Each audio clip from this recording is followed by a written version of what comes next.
将语言推向消亡的边缘。Como resultado, mucha nang, particularmente es nang di comunidad nang marginalizada, está perdiendo acceso na nang idioma nang materno. Kemampuan berbicara, belajar, dan mewariskan berbagai bahasa ini hilang di telan pasir waktu. Der Verlust, auf unterschiedliche Weise zu denken, zu träumen, zu sehen und unseren gemeinsamen Planeten zu erleben. Re ska ra letlela seo go diragala monongwaga ka letsatsi la mafatshefatshe la diteme tsa letlele. Ohranimo zgodbe naših prednikov, ker so te izročilo človeštva. Chúng ta hãy làm cho ngôn ngữ có giá trị vì sự phát triển bền vững. Let us celebrate the stories, the songs and traditions passed down in every language. आइए इस बात को यकीनी बनाएं कि हर बच्चा अपनी मातृ ज़बान में सीख सके.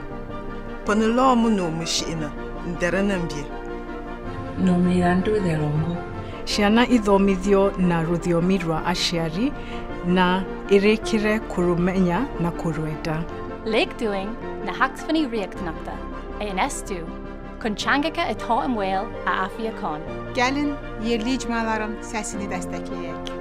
र उहाँहरू जसले आफ्नो भाषा जोगाउन सङ्घर्ष गरिरहनु भएको छ.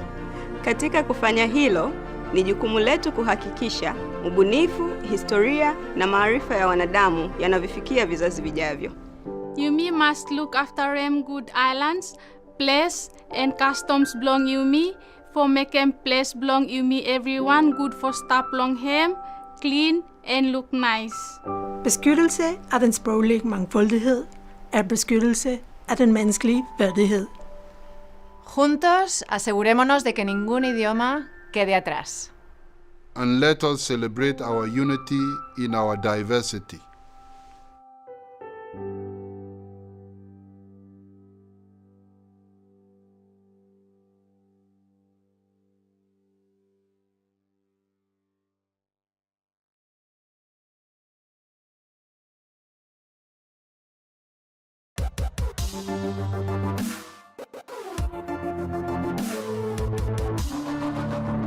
World Expos are organized what a body called the Bureau International des Expos, which is based in Paris. They have been taking place since 1851. You see different national pavilions, and these countries are showcasing why should you visit or what do you need to know about their country. And then the host country usually includes also a number of specialized or programmatic pavilions. World Expo in Osaka is going to be held under the theme Designing Future Society of Our Lives, with 3 sub-themes: saving lives, connecting lives, empowering lives. Our presence is really focused on the people that we serve. It's an attempt to showcase the history over 80 years. 2025 is the year that the United Nations will turn 80. The first part is a time horizon. It's looking at the back. What happened in those 80 years? Then the second part of the pavilion is showcasing how the UN is part of people's lives today. The United Nations system is part and parcel of every activity we do. When we use a cell phone, many of those international arrangements and agreements are facilitated by the International Telecommunications Union. World Postal Services, there's a service, there's the UN Postal Union. It's part of that service. The vaccinations that we take, World Health Organizations, UNICEF, the supporting, advocating for children. So whichever way you look, the UN is actually part of your life. And the third part of the pavilion, it's a future. What could the future look like if we commit and really achieve the SDGs? Our own pavilion will be under the theme United for a Better Future. We, as a UN system in this case, are united in presenting and showcasing the visitors how we are working to create a better future. And the sub-theme with that is saving, empowering, and connecting lives together, which really delineates how some of the UN organizations are focusing on saving lives. And this is, you look at the work of humanitarians. At the same time, we have a very intensive program in the 6 months with other pavilions promoting the SDGs, promoting human rights, promoting peace and security, promoting equality.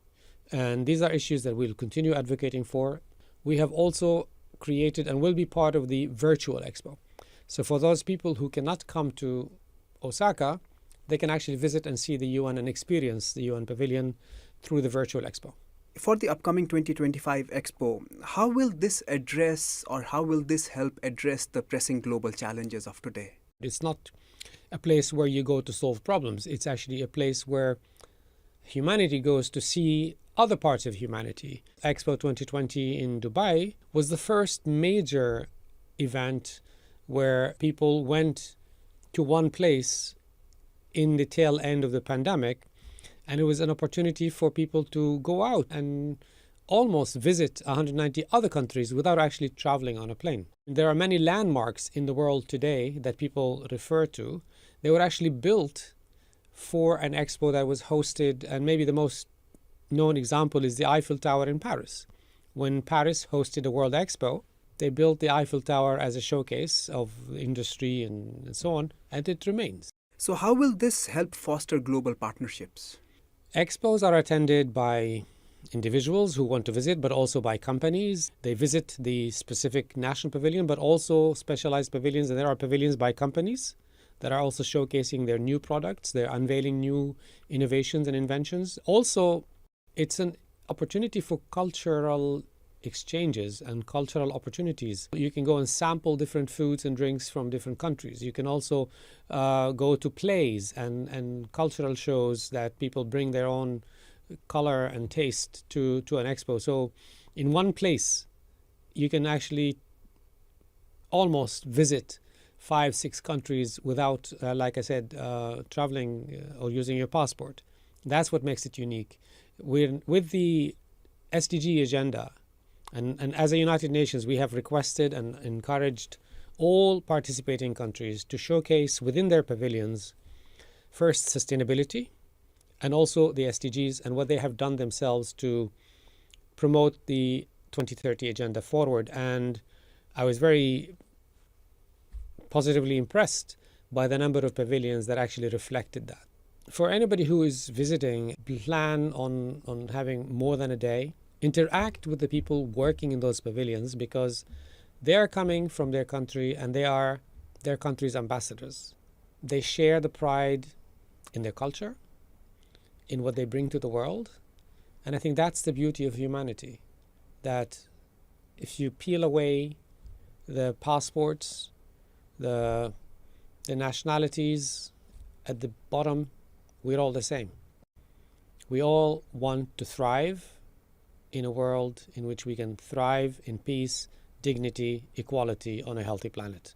And I think that's what I find is the beauty of Expo. It's not the buildings, it's the people. Il y a énormément de marches à gauche, à droite, le soulèvement de la population, beaucoup de casse.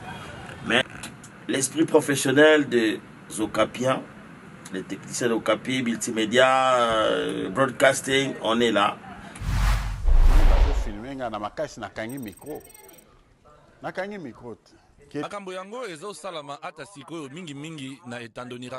Il faudrait que l'élite congolaise, l'intelligentsia congolaise puisse apporter sa contribution à la recherche de solutions. Ce n'est pas la première crise, hein. Ça fait 23 ans que Radio Okapi existe et Radio Okapi a survécu à toutes les crises en respectant la déontologie, l'éthique journalistique.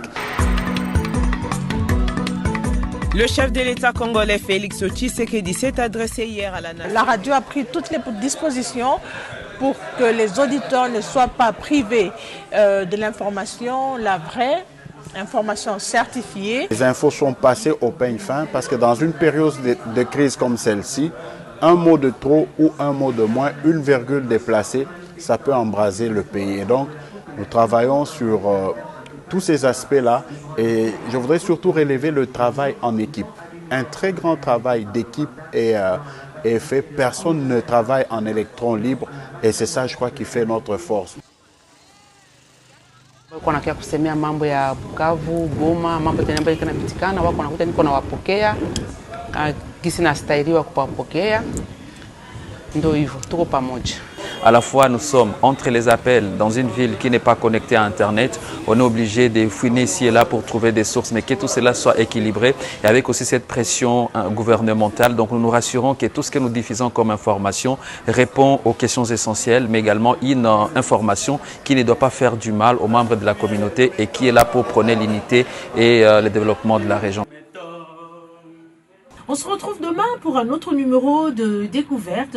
Surtout portez-vous bien et n'oubliez pas, dans quelques secondes... Nous continuerons à vous servir 24 heures sur 24 parce que c'est le travail qu'on a choisi.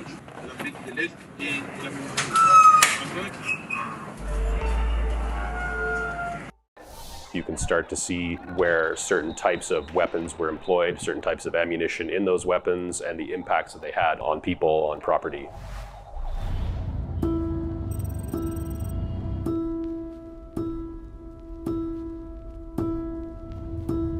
Following the student-led protests in Bangladesh, it was the interim government itself that requested the deployment of a fact-finding mission to Bangladesh. The team visited hotspots, sites of protests, including universities. We also received more than 900 submissions from individuals. In terms of expertise, we need traditional human rights experts and investigators who conduct interviews and look at the information received. We have zoomed in on certain key areas here. For example, we have a shooter and trying to triangulate and cross-check the information to see exactly what happened. Understanding how the security forces themselves consider their roles and their functions and their powers in a crowd control situation is very important.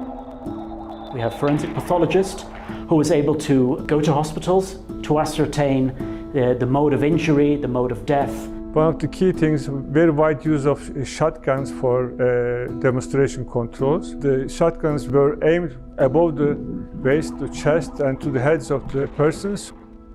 The testimonies and the evidence that we gathered paint a disturbing picture of rampant state violence, targeted killings that are among the most serious violations of human rights and which may also constitute international crimes.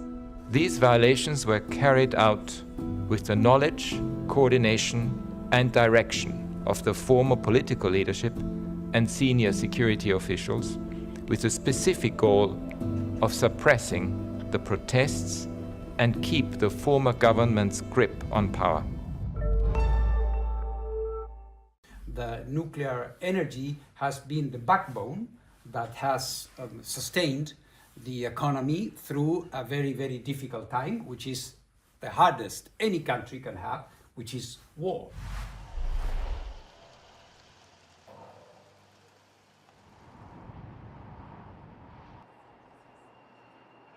We have been visiting 9 stations that are critical for the functioning and the safe functioning of the nuclear power plants.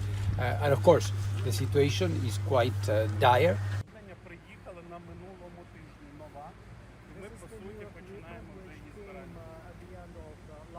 We've chosen Lipetska because of its importance in terms of the functioning of the grid here in Ukraine. It has a strategic value, and as we see, it has been damaged quite significantly.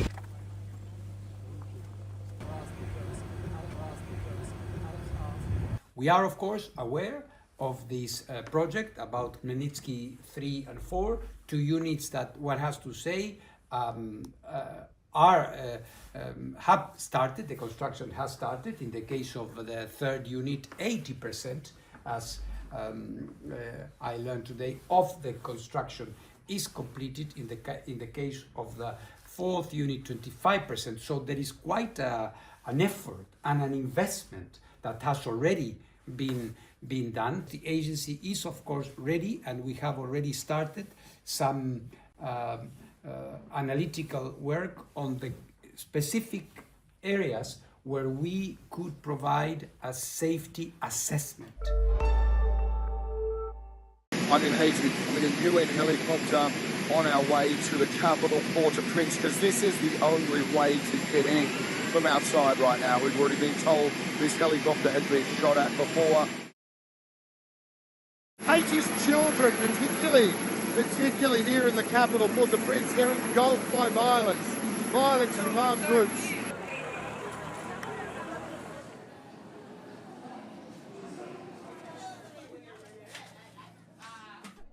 couple of things you've got to understand in Port-au-Prince. 85% of this capital city is controlled by armed groups. 85%. So child recruitment into armed groups is rampant. Children get recruited. It's out of desperation. It's out of manipulation.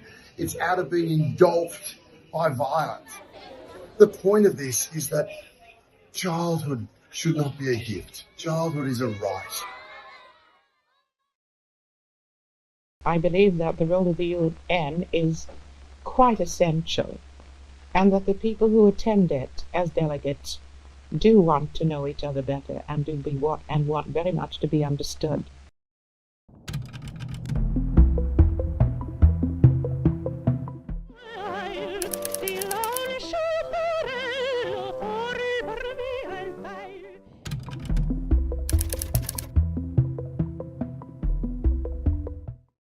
Mr. President,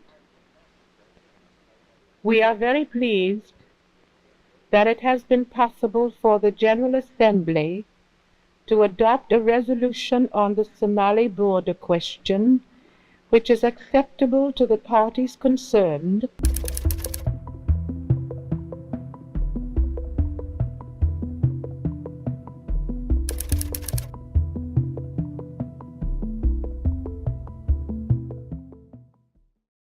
Getting to know people better has been something that has occupied you for some time, even before you became a UN delegate. And I imagine that your prior experience traveling and concertizing has stood you in good stead. Well, there's no doubt about that. We've had the opportunity of meeting people in other parts of the world and knowing for a short time a little bit more about them and their countries and some of their aspirations and so forth and so on. And it has helped in no little way, I must say.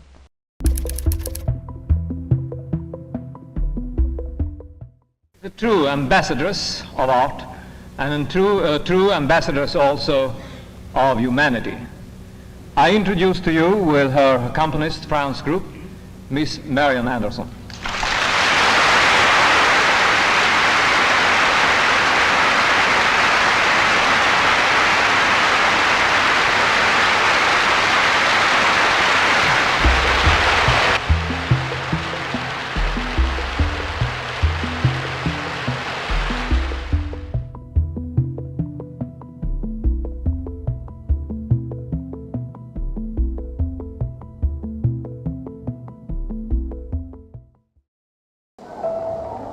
Everywhere you see people deprived of their basic human dignity, you consider it a moral failure of the international community because we haven't succeeded in providing the necessary support to these people that are innocently trapped in situations of armed violence.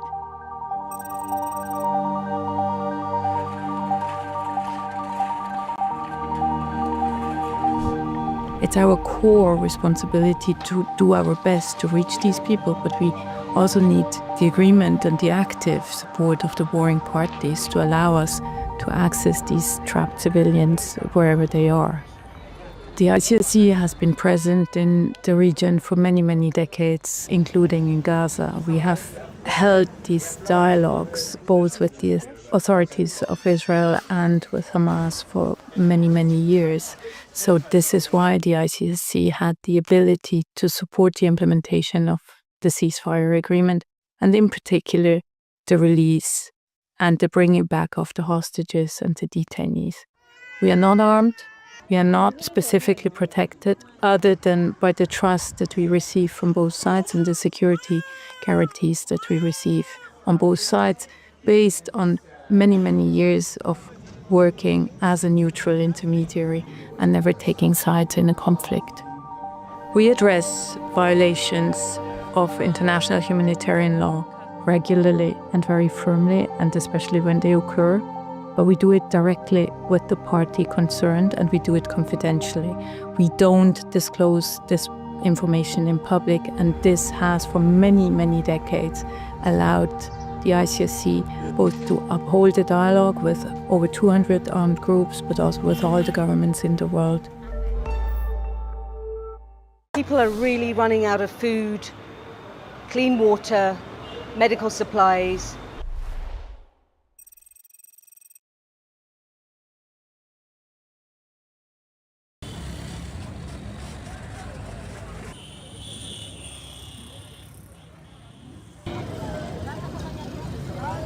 the supply chain has really been strangled at the moment. If you think about land access, air access, when everything is closed down.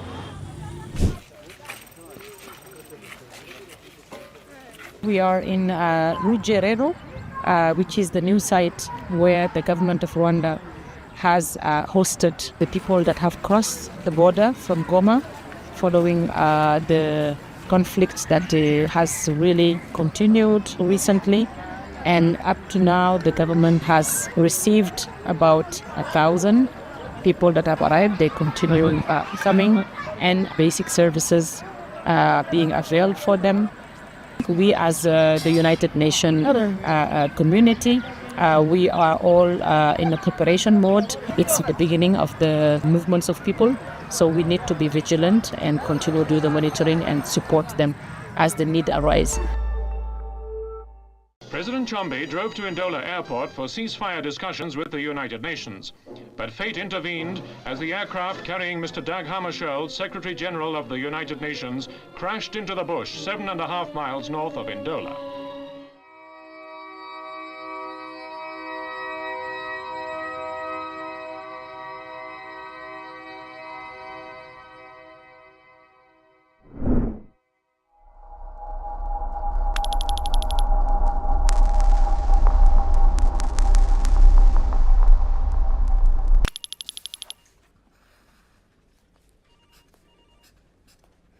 At this juncture, the eminent person assesses it to remain plausible that an external attack or threat was a cause of the crash.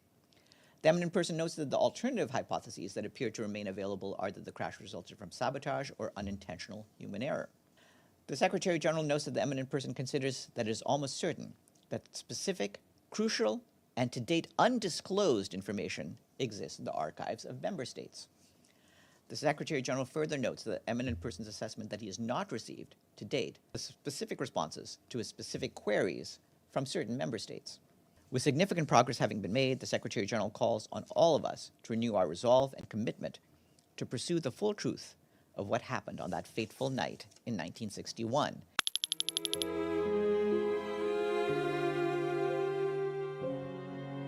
This great organization grew out of the pain and turmoil of the last war.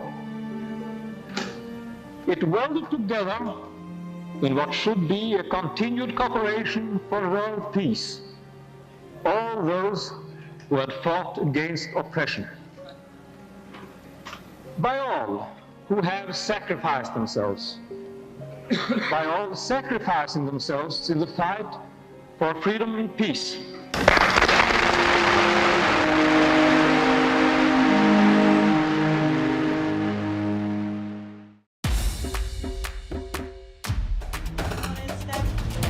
The big event is obviously the Secretary General speaking. The key is to have the journalists as well briefed as possible.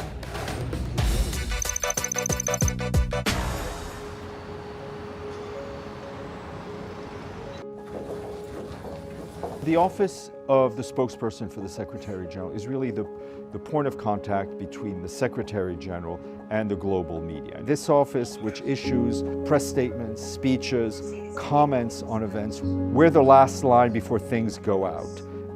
And all of us in the office, every single staff member, has a huge responsibility.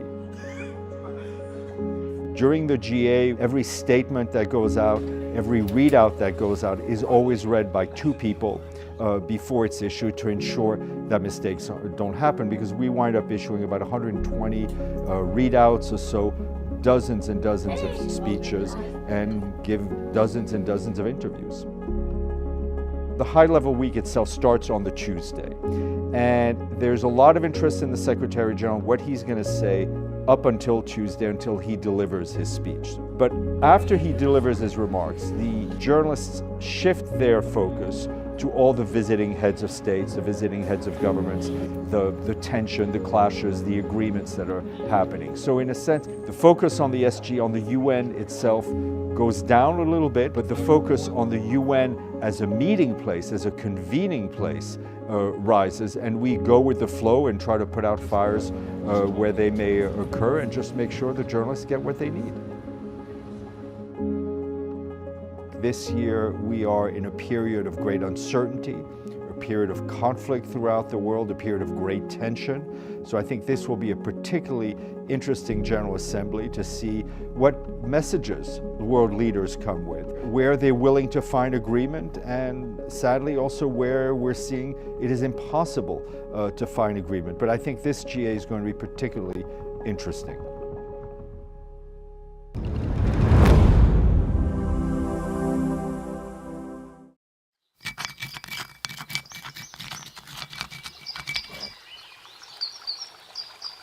Since the beginning, humans have resorted to violence as a way to settle disagreements. Yet through the ages, people from around the world have tried to limit the brutality of war.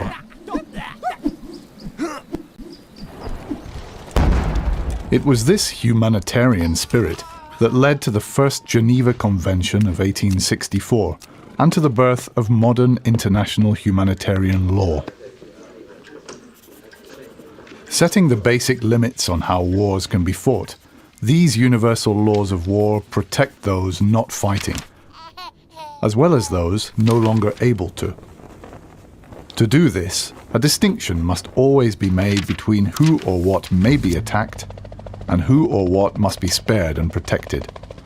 Most importantly, civilians can never be targeted. To do so is a war crime.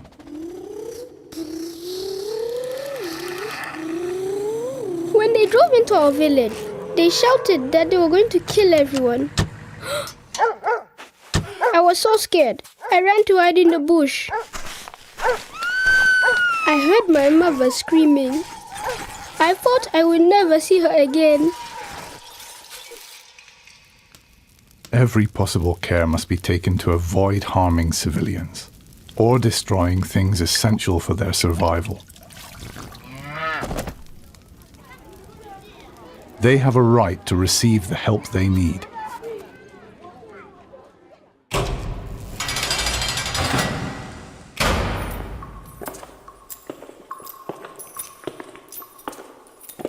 The conditions prisoners lived in never used to bother me. People like him were the reason my brother was dead. He was the enemy and was nothing to me. But then I realized that behind bars, he was out of action and no longer a threat to me and my family. The laws of war prohibit torture and other ill treatment of detainees, whatever their past. They must be given food and water and allowed to communicate with loved ones. This preserves their dignity and keeps them alive.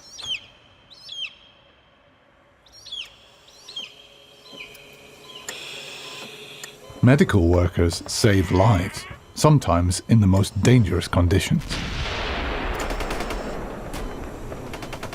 Fighters from both sides were wounded in a deadly battle. We were taking them to the nearest hospital. At a checkpoint, a soldier threatened us to treat his men only. We were running out of time, and I was afraid that now all of them were going to die. Medical workers must always be allowed to do their job, and the Red Cross or Red Crescent must not be attacked. The sick or wounded have a right to be cared for, regardless of whose side they are on.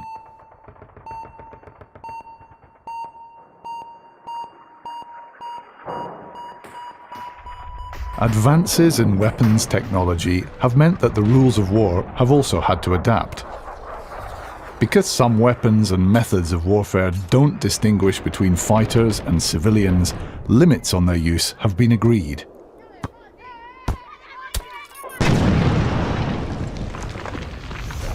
In the future, wars may be fought with fully autonomous robots. But will such robots ever have the ability to distinguish between a military target and someone who must never be attacked?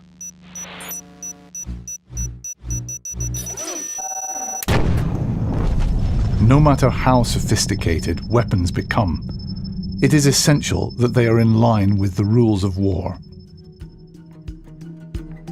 International humanitarian law is all about making choices that preserve a minimum of human dignity in times of war, and make sure that living together again is possible once the last bullet has been shot.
I see world leaders, I see mayors and legislators, civil society, the private sector, academics, artists, activists, and young people.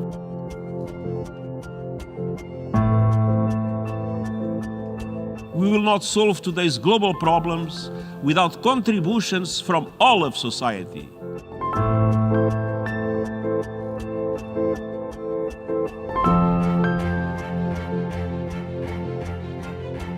Speaking to the youth is like speaking to the future. You are the torchbearers.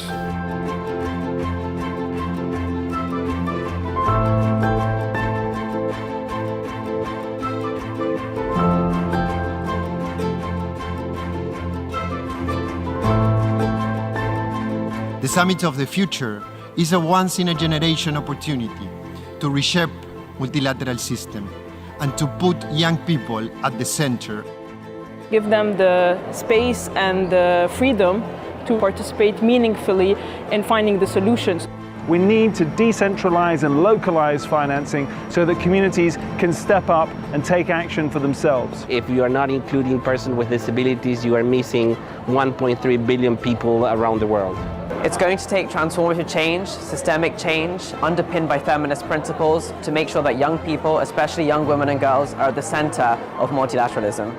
Las mujeres con discapacidad Seamos vistas. The smart bet is always on the youth. Not just youth consultations or youth-informed decisions, but young people at the table. An agreement is nothing without action. To recommit to multilateralism through the United Nations to resolve disputes peacefully. Action must be taken now to safeguard the SDGs and sustainable futures for all. None of this is possible without innovative, inclusive, and multi-stakeholder partnerships. I believe that it is possible for us to have a win-win. What I can promise you is that we will carry your insights and ideas forward into the summit of the future. Friends, this is what effective, inclusive, networked multilateralism must look like. Let's shape our future together.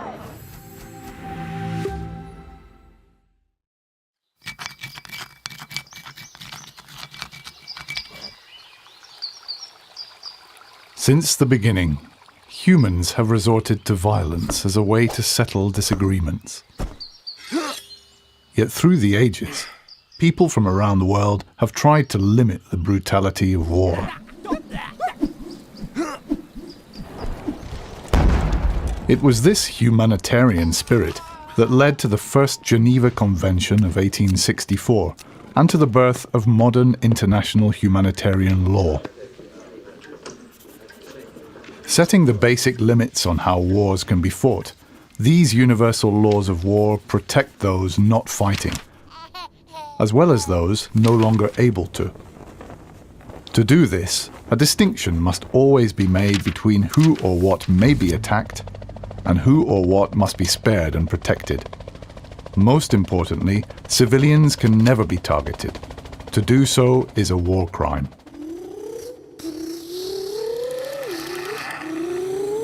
When they drove into our village, they shouted that they were going to kill everyone. I was so scared. I ran to hide in the bush. I heard my mother screaming. I thought I would never see her again. Every possible care must be taken to avoid harming civilians or destroying things essential for their survival. They have a right to receive the help they need.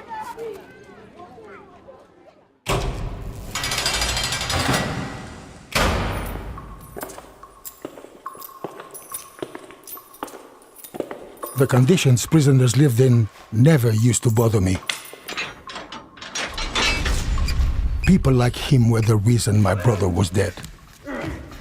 He was the enemy and was nothing to me. But then I realized that behind bars, he was out of action and no longer a threat to me and my family. The laws of war prohibit torture and other ill treatment of detainees, whatever their past. They must be given food and water and allowed to communicate with loved ones. This preserves their dignity and keeps them alive.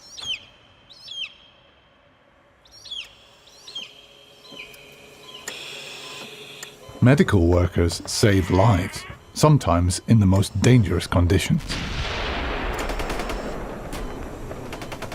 Fighters from both sides were wounded in a deadly battle. We were taking them to the nearest hospital. At the checkpoint, a soldier threatened us to treat his men only. We were running out of time, and I was afraid that now all of them were going to die. Medical workers must always be allowed to do their job, and the Red Cross or Red Crescent must not be attacked. The sick or wounded have a right to be cared for, regardless of whose side they are on.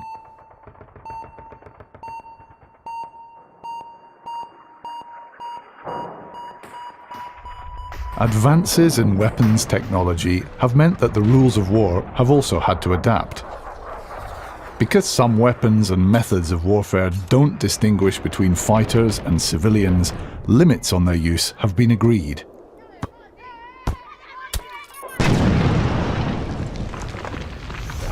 In the future, wars may be fought with fully autonomous robots. But will such robots ever have the ability to distinguish between a military target and someone who must never be attacked?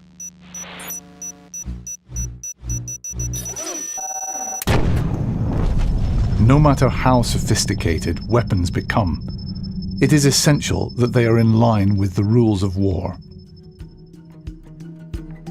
International humanitarian law is all about making choices that preserve a minimum of human dignity in times of war and make sure that living together again is possible once the last bullet has been shot.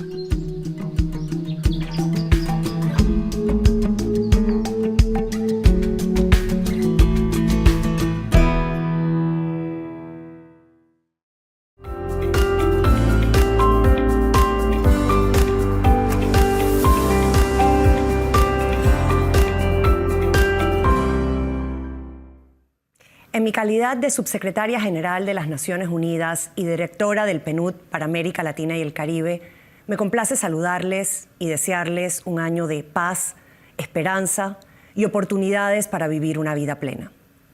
El 2025 marca un hito importante para el PNUD con su 60 aniversario. A lo largo de estas décadas hemos trabajado de la mano de los Estados miembros para impulsar sus prioridades nacionales de desarrollo, poniendo siempre el bienestar de las personas y la armonía con el planeta al centro, como única vía para construir un mundo y un futuro más próspero, inclusivo y sostenible. Hemos contribuido a transformar el paradigma del desarrollo, yendo mucho más allá de solo crecimiento económico, el cual reconocemos absolutamente necesario, pero insuficiente, para introducir el concepto de desarrollo humano sostenible.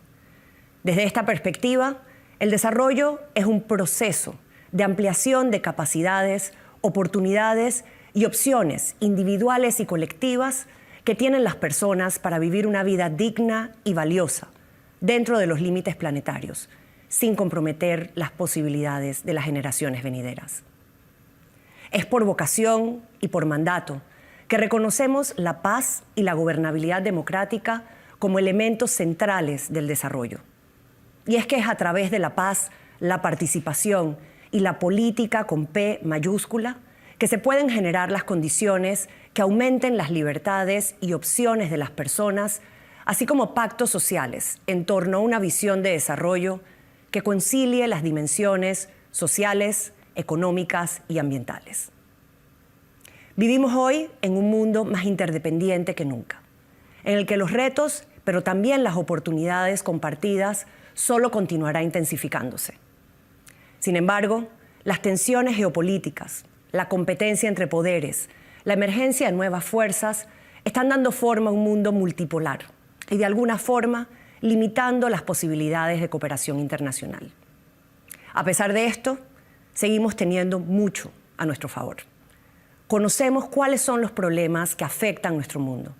Sabemos cuáles son las opciones que ofrecen mejores oportunidades para la paz, la prosperidad compartida y la sostenibilidad. Y contamos con riqueza sin precedentes. El camino es claro. Más que nunca necesitamos apostar a un esfuerzo colectivo para aprovechar nuestras interdependencias y capacidades en beneficio de todos.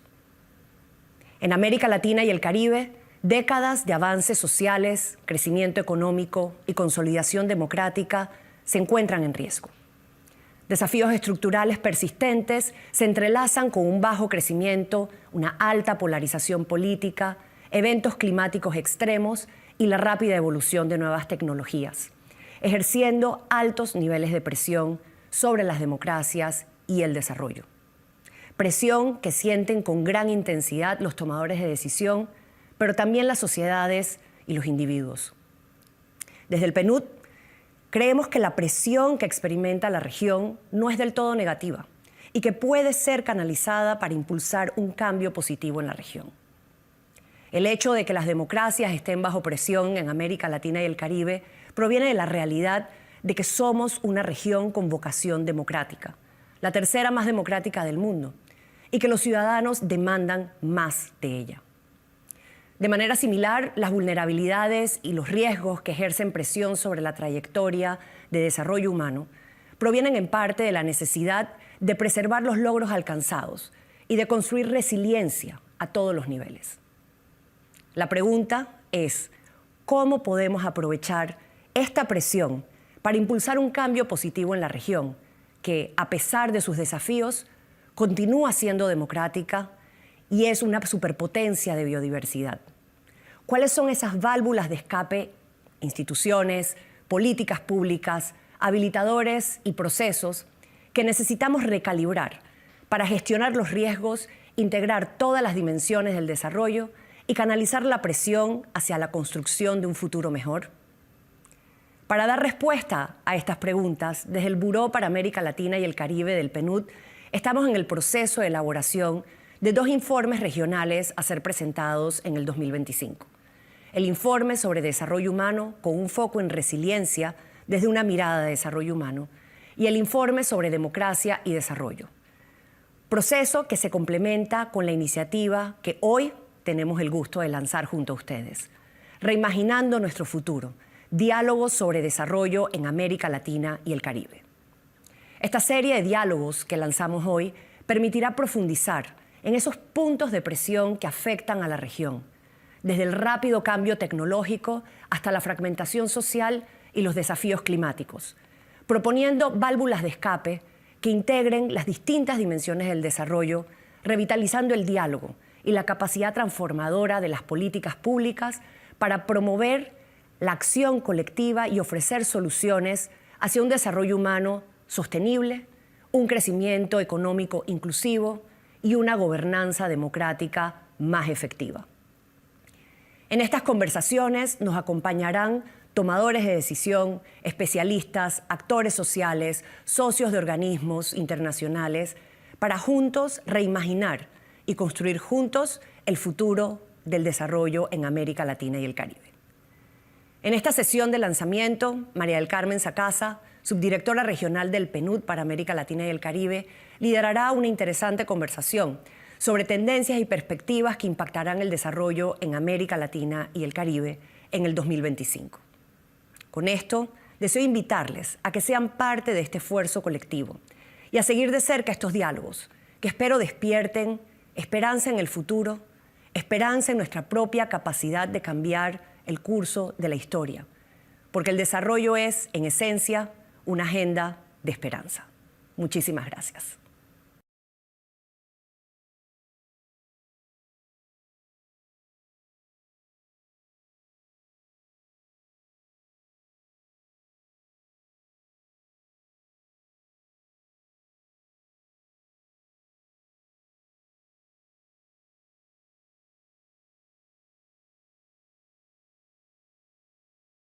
Amigos y amigas, desde el Buró Regional para América Latina y el Caribe del PNUD, me complace presentar y moderar el siguiente panel de discusión en el marco del lanzamiento de la serie Diálogos, Reimaginando nuestro futuro.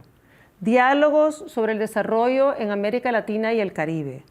Y para ello en el panel nos acompaña Almudena Fernández, economista jefe del PNUD, para América Latina y el Caribe, José Cruz, que es el coordinador del informe sobre democracia y desarrollo en América Latina y el Caribe, y José Vicente Troya, gerente del Centro Regional del PNUD para América Latina y el Caribe, que se encuentra ubicado en Panamá. Tengo el gusto entonces de comenzar con Almudena, contigo, para que nos puedas comentar sobre las tendencias de desarrollo en América Latina y el Caribe en el 2025. Adelante. Muchísimas gracias, María del Carmen. Creo que queríamos empezar un poco hablando de lo que vemos que se viene en la región en este 2025 y un poco usando el análisis que hicimos en el 2024 en nuestra serie de blogs que se llama Graph for Thought, ¿no? Entonces, queremos discutir 5 tendencias que, si bien no son nuevas, creo que son importantes de resaltar porque son lo que creo que van a ser un poco el contexto en el cual vamos a tener que trabajar en la región nuestro trabajo de desarrollo este año, ¿no? Entonces, la primera, y como digo, no es nuevo, es algo que venimos viendo en la región hace mucho tiempo, es que se prevé que este año va a ser otro año de crecimiento económico muy modesto, ¿no? Se espera que la región va a crecer alrededor de 2.5% en el 2025. Esto es un poquito poquito más que lo que creció en el 2024 y un poco por debajo del promedio global. América Latina y el Caribe tiende a seguir bastante de cerca las tendencias de crecimiento global, pero una característica interesante de la región es que es bastante más volátil que el crecimiento global. Es decir, cuando hay un shock a nivel global, la región lo siente un poco más de cara al crecimiento económico y, bueno, la recuperación hay un rebote más amplio, ¿no? Entonces, se espera que es lo que vamos a continuar viendo en este año y, bueno, en el corto y mediano plazo.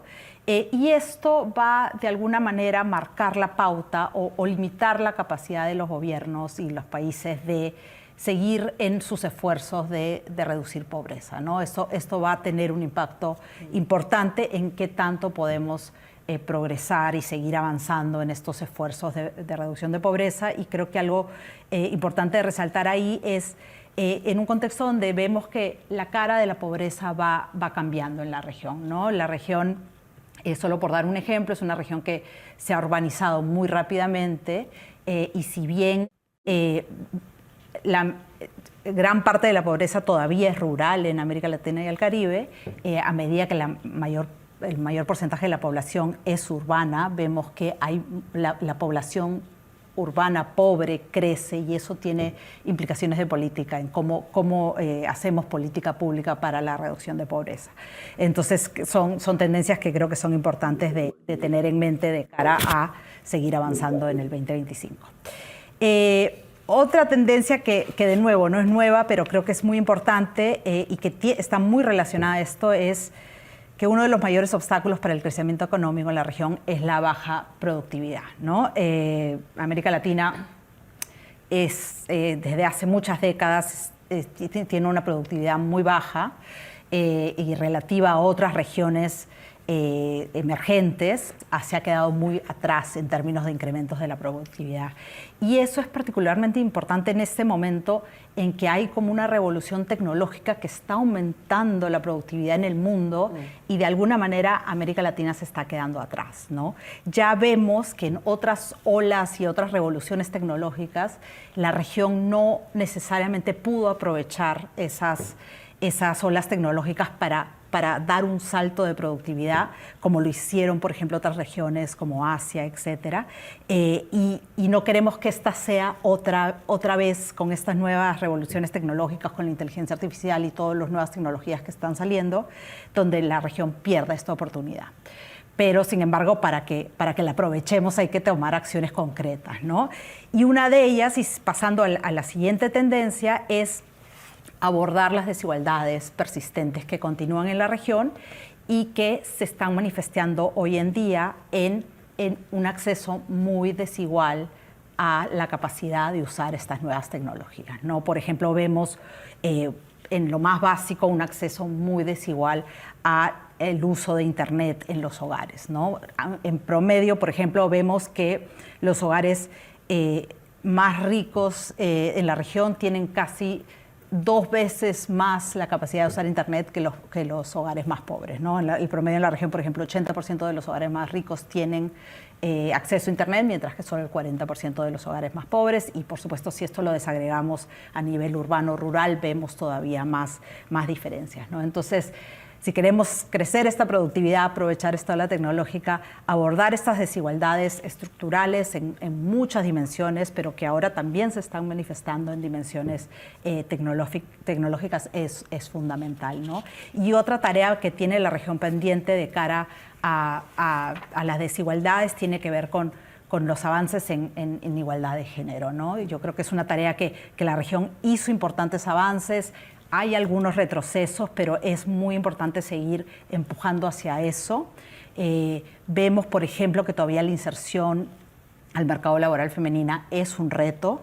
Vemos, por ejemplo, que el trabajo no remunerado lo siguen haciendo la mayor parte de las mujeres. y es una carga importante, ¿no? Que equivale más o menos al 21% del PIB de la región si se monetiza.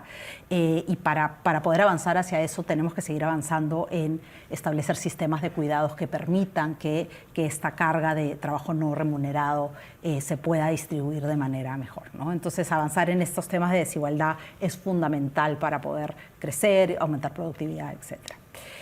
Pasando a la cuarta tendencia, y creo que aquí José va a hablar un poco más de esto, pero seguimos viendo que estas desigualdades también tienen un impacto en la confianza en las instituciones, la confianza en la democracia, la confianza entre personas. Vemos que la región lleva muchos años donde esta confianza se deteriora. Y se profundiza una fragmentación social, ¿no? Que es importante revertir de alguna manera para poder generar consensos y generar cohesión social que nos ayuden a crear coaliciones para poder avanzar en los temas de desarrollo que nos interesan, ¿no? Entonces aquí la generación de espacios públicos, la generación de diálogo, establecer espacios de encuentro donde la gente pueda dialogar es fundamental, ¿no? Y creo que por eso estos diálogos son tan importantes también. Y finalmente, y creo que esto es fundamental porque además lo vemos creo que cada vez más en los medios, no podemos ignorar que las presiones que vienen del cambio climático cada vez más van a seguir afectando el desarrollo humano y la vida de las personas, ¿no? Lo vemos día a día de cara a incendios forestales, a sequías, a inundaciones. Por ejemplo, hicimos un estudio del impacto de sequías en la región y vemos que si no se toma ninguna acción, para el 2080, más de la mitad de los países de la región van a tener estrés hídrico y escasez de agua.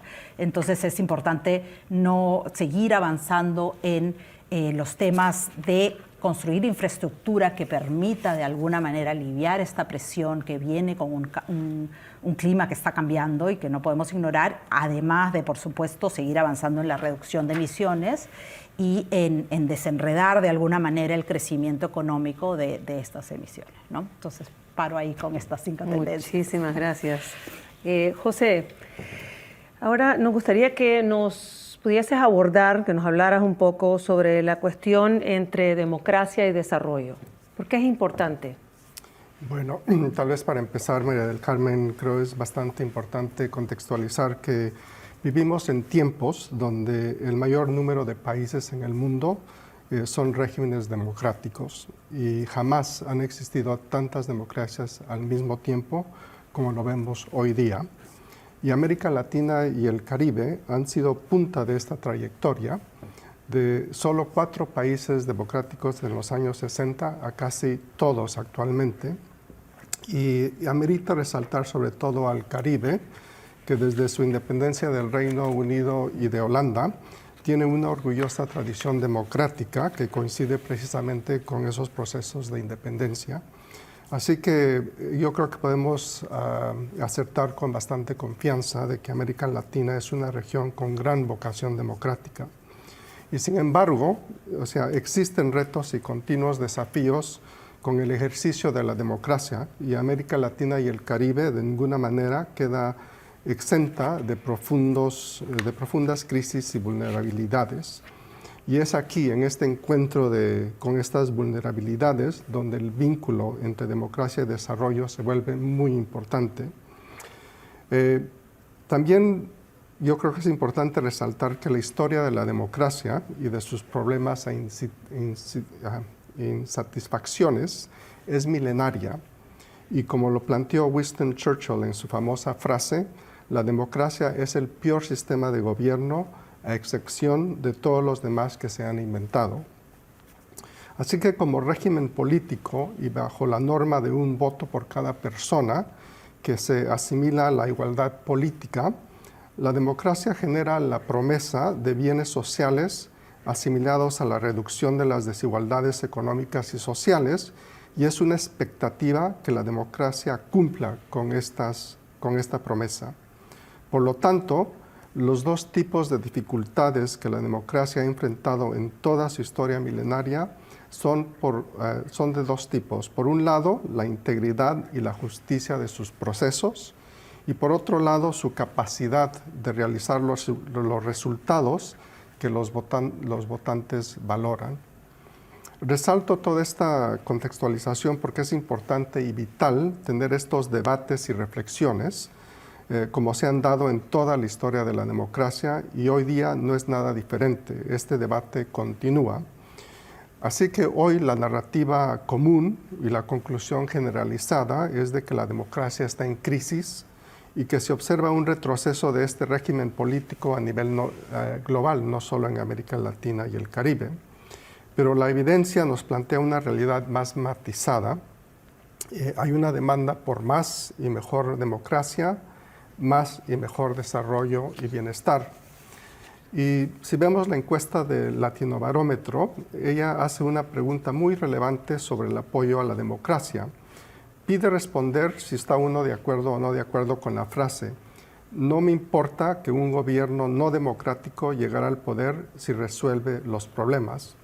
La respuesta en el 2002 fue el 44% de la región estaba de acuerdo con esta postura, y fue aumentando continuamente esta cifra hasta el 2023 con el 54%, o sea, 20 años de retroceso en apoyo a la democracia. Pero hoy en el 2024, en la última encuesta del Latinobarómetro, por fin vemos un punto de descenso al 53%. O sea, no todo se tiene que ver de negro, pero también hay matices muy grises. Y efectivamente las cifras de participación electoral en la región apoyan esta apuesta por la democracia. En esta última ronda de elecciones en el gran año electoral del 2025 vimos una participación del 74% en Perú. En Argentina fue el 77.9%, en Bolivia el 88%, Brasil vio un 79%, México el 60%, Ecuador el 80%. Y menciono estos países y estas cifras porque son números bastante altos de participación y muy alentadoras en recobrar esta confianza por la democracia. La gente la valora y la pide, y estos números nos dan evidencia de eso. Así que estamos en tiempos y en un contexto donde todos, desde los individuos hasta los tomadores de decisión en ámbitos políticos, empresariales y sociales, vivimos un periodo en el que nos sentimos bajo presión, y esto se ha aludido ya en varias ocasiones, y esto nos lleva a preguntar en torno a la democracia en América Latina y el Caribe, ¿de dónde viene esa presión?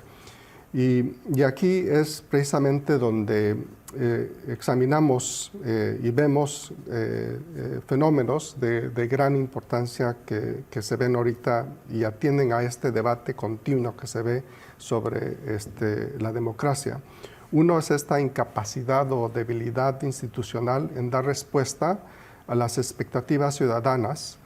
Otro es el creciente rol que se ve del crimen organizado y las economías ilegales, la polarización política que se presenta más y más cada día, la inteligencia artificial y toda la revolución tecnológica acelerada y sin controles públicos, también los contragolpes a la democracia paritaria, la migración y la movilidad humana insegura y descontrolada, la corrupción y el abuso de poder, los futuros inciertos de la democracia, los nuevos liderazgos políticos cambiantes, entre otros y muchos más. Y el PNUD está haciendo un análisis sobre estos puntos de presión, explorando su significado y su implicación sobre la democracia y el desarrollo. Se trata de explorar soluciones e innovaciones que permitan convertir esta presión en una fuerza positiva y avanzar hacia el desarrollo sostenible humano con democracias fortalecidas.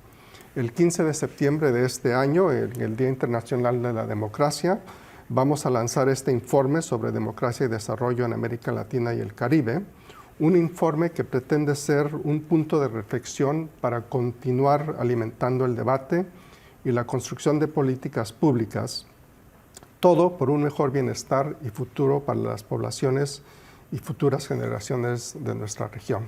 Aquí me quedo. Muchísimas gracias, José. Finalmente le voy a pasar la palabra a José Vicente y retomando un poco tu reflexión, nos gustaría hablar sobre las soluciones integradas, cómo avanzamos realmente para mejorar la calidad de vida de las personas y ahí el PNUD juega un rol importante como conector y proveedor de esas soluciones. José, nos gustaría que tú hicieses esa vinculación entre la red global y el actuar local y cómo esto trae consigo una respuesta en el marco de las oficinas de país que tenemos en la región. Adelante, José. Muchísimas gracias, María del Carmen. Qué importante escuchar el contexto que nos brindan Almudena y José. Es clarísimo que hay una serie de tendencias y de retos que está enfrentando la región, que no solamente son de palpitante actualidad, sino que tienen una proyección que en el tiempo hace que los retos del desarrollo sean cambiantes, y es para eso lo que tiene que irse preparando la región, los países y las sociedades que componen a las distintas naciones de América Latina y el Caribe. Yo estoy en este momento en Panamá, donde está ubicado el Centro Regional de América Latina y el Caribe. Es un centro de asesoría y de cooperación en apoyo a las oficinas de país, más de 25 oficinas de país que tenemos en América Latina y el Caribe, y a través de un grupo de expertos y expertas estamos ayudando a co-crear soluciones integradas de desarrollo en las distintas sociedades y las distintas naciones que forman parte de la región. A través de una gama de servicios de desarrollo, estamos implementando soluciones que se realizan y se concretan en el terreno. Un caso en esta dirección es una solución integrada mediante la cual las finanzas pueden convertirse en un elemento integrador para que se acelere la acción climática, se acelere la generación de empleo y también tengamos un enfoque que empodera a las distintas personas que forman parte del tejido social y económico, una igualdad de oportunidades sin importar el género. Entonces, es esencial reconocer esa intervención que tenemos en el terreno. Esta cooperación está inspirada en las pautas que nuestros reportes regionales han venido generando. Y por eso es que esperamos y estamos prestando muy particular atención a lo que se viene anunciando para este 2025, año en el que tendremos 2 reportes fundacionales de carácter regional, a través de los cuales podremos identificar dónde están los puntos de entrada para el apoyo que nosotros desde el centro regional podamos brindar a las oficinas de país para que a su vez las oficinas de país puedan ayudar en un proceso de co-creación a las distintas contrapartes, ya sean gubernamentales o de los gobiernos locales también, y a través de las sociedades construir soluciones que vayan apuntando hacia la resolución o al abordaje de la complejidad que tienen los retos del desarrollo.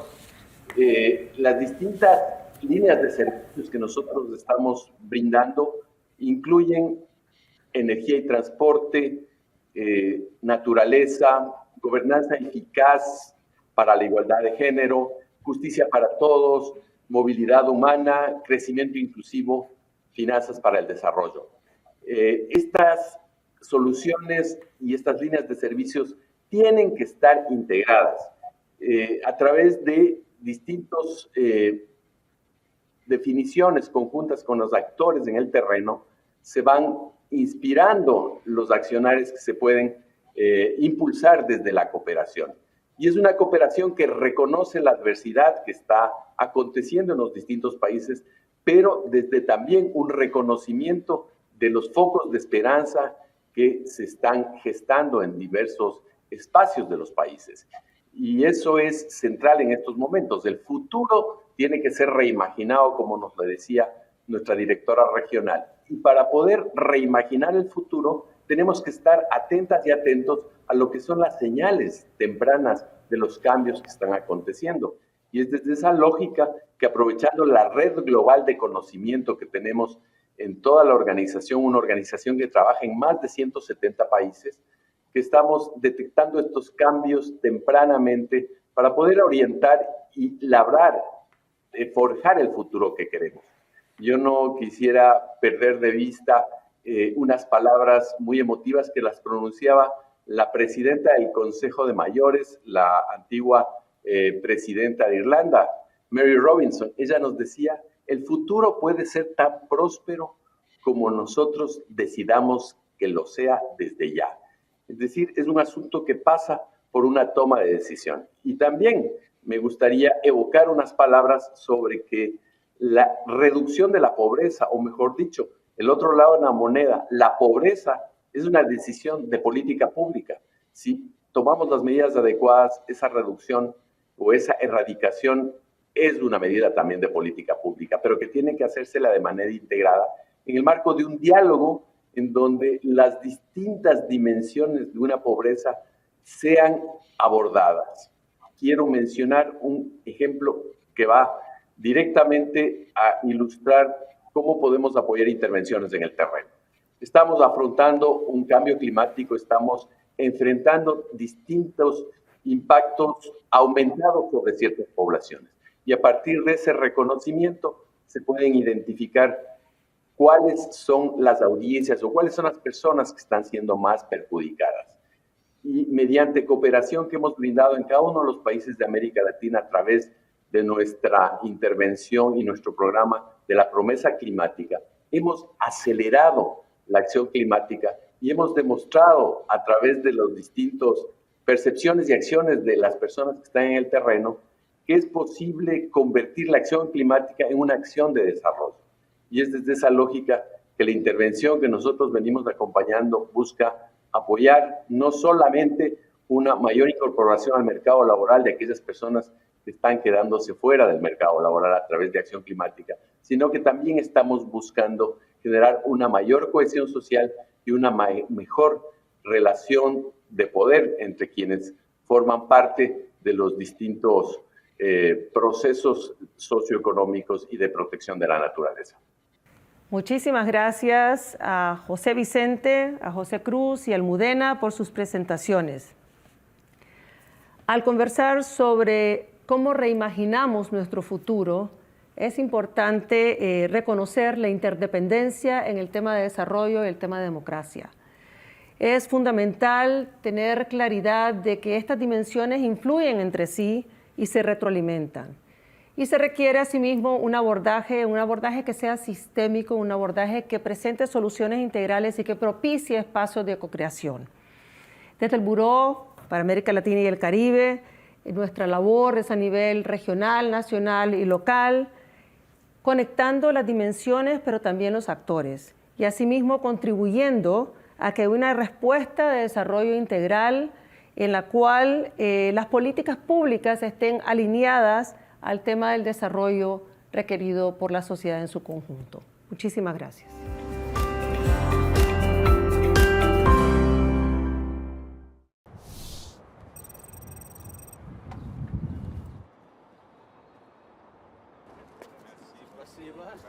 His Holiness Pope Francis was a man of faith and a bridge builder among all faiths.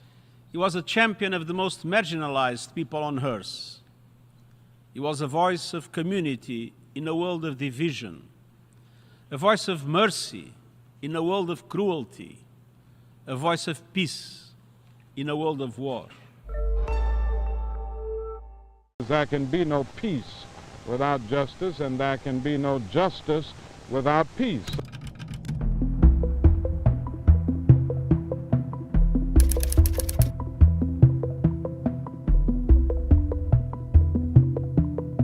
Now, I'd like to read the petition, and then you may feel free to ask questions.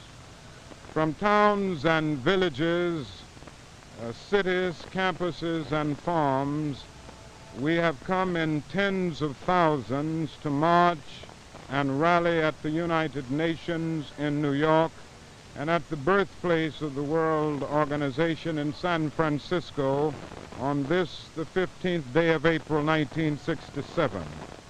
We, the participants in today's unprecedented national peace demonstration, although of many national origins, faiths, and shades of political opinion, are united in our conviction of the imperative need for an immediate, peaceful solution to an illegal and unjustifiable war.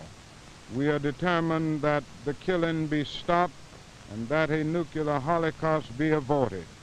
We rally at the United Nations in order to reaffirm our support of the principles of peace, universality, equal rights, and self-determination of peoples embodied in the Charter and acclaimed by mankind, but violated by the United States.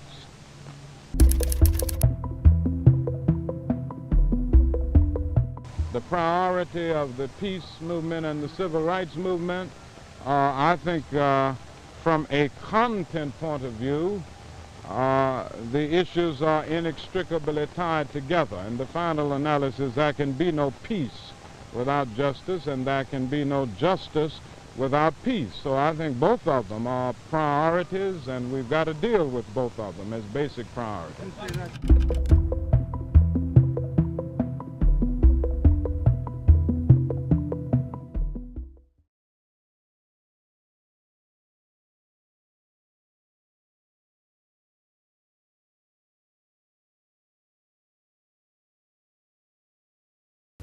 We have come together today to lay the cornerstone of the permanent headquarters of the United Nations. These are the most important buildings in the world, for they are the center of man's hope for peace and a better life. This is the place where the nations of the world will work together to make that hope a reality.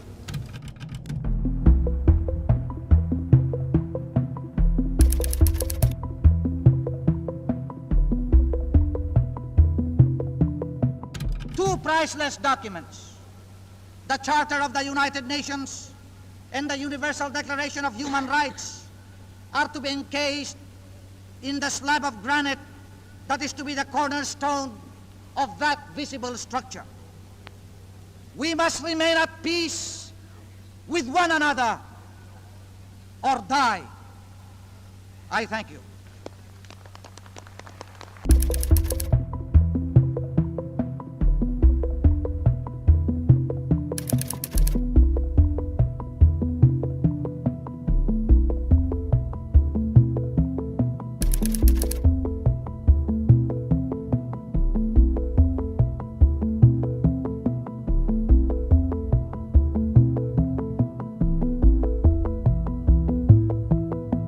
We must make our devotion to the ideals of the Charter as strong as the steel in this building. We must pursue the objectives of the Charter with resolution as firm as the rock on which this building rests. We must conduct our affairs foursquare with the Charter in terms as true as this cornerstone. If we do these things, the United Nations will endure and will bring the blessings of peace and well-being to all mankind.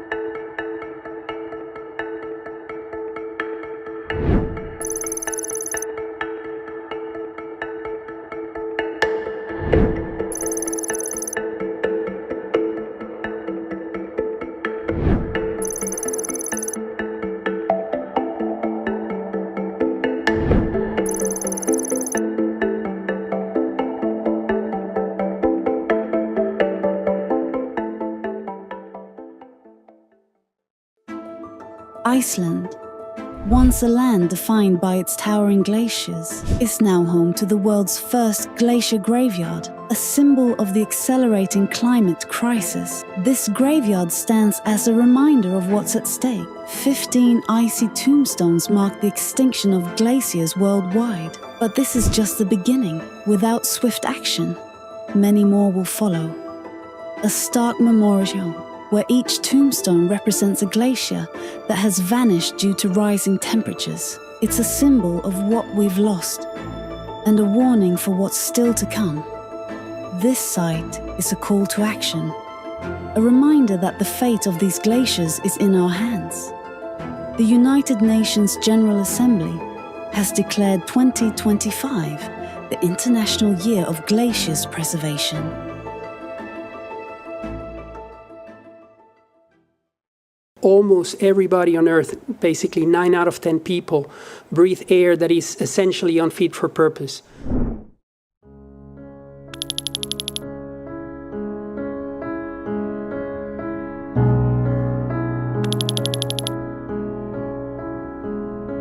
Ambient air pollution alone, mostly coming from vehicles and industry, causes more than 4.5 million premature deaths a year.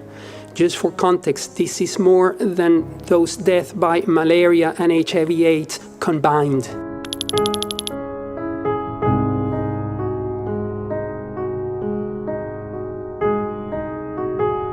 Air pollution is the biggest environmental risk of our time.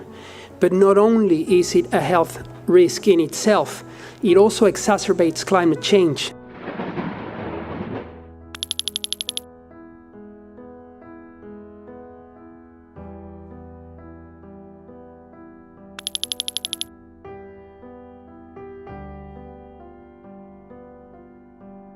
Particulate matter can severely affect the productivity of crops, of staple crops such as maize, rice, and wheat.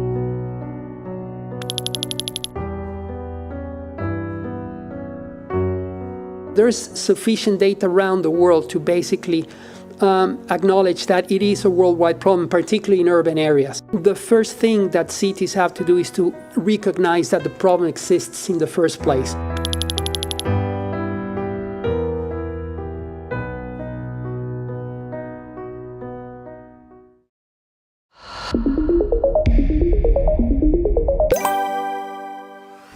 The Summit of the Future is designed for the leaders of the world to take a look at the whole global architecture, at how we do international cooperation, and to make it better. The most important ingredient is trust. The summit is going to adopt 3 agreements: a pact for the future, a global digital compact, and a declaration on future generations. The Pact for the Future has 5 chapters on sustainable development, peace and security, youth and future generations, science and technology, and transforming global governance. You look at the UN and you think governments are the key players, and that's true, they're the ones sitting around the table, but they do so on behalf of their people. Civil society actors, young people have been involved throughout and will be at the summit. Private sector will be here in recognition of the massive role they have in shaping people's lives and opportunities today. This summit is for and by everyone, and everyone should see themselves reflected in it. The summit is not just 4 days in September. Most of the seeds that we plant at this summit will take some time to grow and flourish, and all of us have to be involved in holding governments responsible for living up to their commitments on the international stage. It's going to take all of us to make this summit a success. You have to try and build back peace if it breaks down. You know, the statistics are quite grim in the sense that there's at least around a third of peace agreements that break down. That doesn't mean that we give up. Of course we're going to try. There's a moral imperative, and there's also a legal imperative. We are driven by the ideals, the norms, and the laws of international law, of the UN Charter, and a whole range of treaties and covenants that have been agreed upon in the last so many decades. We have to get back to the table, and we have to try again. That's the only choice for us and for many who are involved in this business of peacemaking.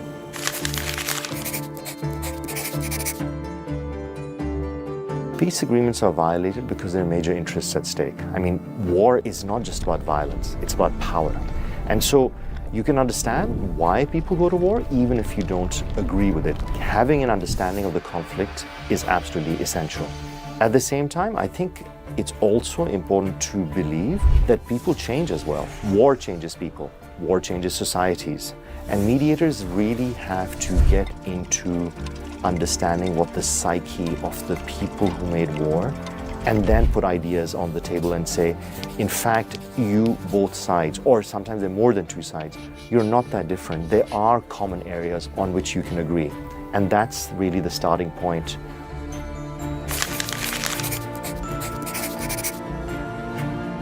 Despite all the divisions in the Security Council, despite the really strident rhetoric that you hear in the Council on a whole range of different issues, I would say that it is striking that there's still so many issues on which Council members still agree.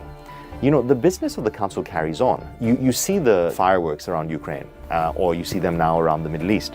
But there's also a whole range of other files, other conflicts on which the Council still continues to agree, pass mandates, give new taskings, and authorize resolutions. The UN is, more than any other organization, a big global platform where all countries can have dialogue. This does not mean that this is a perfect place. These countries argue. But it also means that this is a forum where anyone can raise issues, bring them to the table, and they can be discussed. So this gives us a huge advantage. The UN, principally, the role of the Secretary General and all his envoys and representatives that are deployed around the world. Their good offices role is absolutely paramount. What does that mean? Good offices is basically your ability to step in between parties and build dialogue, to prevent conflict, to end wars. Sometimes it's as simple as picking up the phone and calling up people and nudging them in the right direction. Sometimes it's about designing a process and having an entire mediation process. The UN does these things in concert with others. It's not alone in doing so, but the UN is still, despite all the criticism, still at the heart of this business. One important thing to remember is that when we declare success, we need to do it in a spirit of humility. There are always troubling signs when these things are being negotiated. But I want to mention, for instance, the ceasefire agreement in Yemen in 2022. This was signed on as a truce for 6 months, and it has saved thousands and thousands of lives in Yemen. It is not a comprehensive agreement. It is not that the war is officially over, but by and large, the conflict has completely died down. It has meant that humanitarian assistance has been delivered, there has been peace in the cities, the bombings have stopped, not because they haven't been isolated incidents. The reason why I give this example is to illustrate that you don't need to have an overall comprehensive agreement. You can have different types of agreements at different levels that can help save the lives of hundreds of thousands of people. Conflict, in some ways, is inevitable. The question is how you manage conflict and what sort of conflict. You can have conflict on peaceful terms that doesn't end up in violence. I think the first thing that any individual, this applies to all of us living everywhere where we are, is to try and understand what the other is saying better, as opposed to only operating from your own vantage point, which means that at the heart of this is dialogue. Societies that have better mechanisms for dialogue are societies that flourish. That's really the one thing that everyone can do. We can all give the other side the benefit of the doubt and try and understand. I think peacemaking will always be essential. And whether that's the UN, whether there are other international instruments that do it, is of course, remains to be seen. But I think this need is always going to be there. And what better goal than, of course, to try and work on the cause of peace.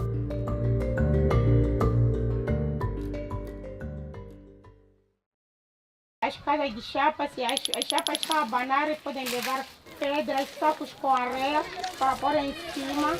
Moçambique é um país que vive sob ameaças permanentes de desastres, em especial os causados pelos fenômenos extremos da natureza. Quando estes eventos adversos acontecem, deixam um rastro de destruição com implicações graves na sociedade e na nossa economia.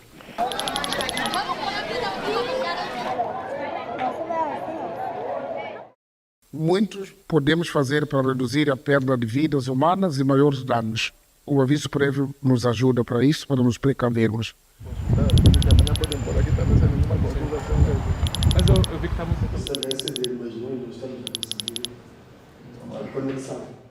Como digo, uma das melhores respostas é de aprimoramento da nossa capacidade de prevenção e preparação, capacidade de prevenção de risco de desastres, em particular as ações de aviso prévio.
The number of people that need to be medically evacuated outside the Gaza Strip to continue their care are more than 10,000. احنا تصوبنا في 3-4 في قذيفة دبابة على باب منزلنا. تصوبت لما وتصوبت ملك وتصوب أحمد. استشهدت بنتي ديما عمرها 13 سنة.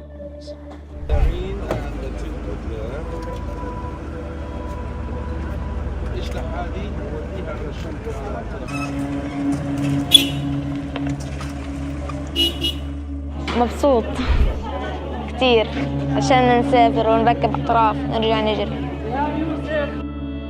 أنا انصابت في غزة ورحت على المستشفى عشان أخذ علاجي وجابونا منظمة الصحة العالمية هنا عشان